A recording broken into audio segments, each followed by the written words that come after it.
Благодарам, колега Чефери.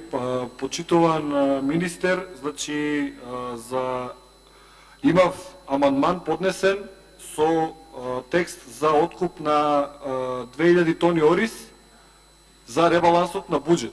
Значи вашето образложение тогаш беше дека од таа ставка која што е била предложена не можеле да се релоцираат пари.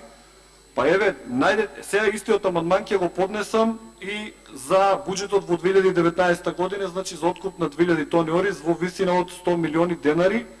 Значи, еве, вие најдете од која ставка може да се релоцираат средства, релоцирајте ги, значи 100 милиони денари се милиони и пол евро од прилика, значи онолку колку што владата има потрошено за лубриканти. Мислам дека откупот на ориз, 2000 тони откуп на ориз е многу поважна работа отколку набавка на лубриканти. Мислам дека еве расправата за амандманската расправа за буџетот ќе тече, ќе го поднесам амандманот и ќе го почекаме тогаш вашиот одговор. Благодарам. Немам дополнително прашање.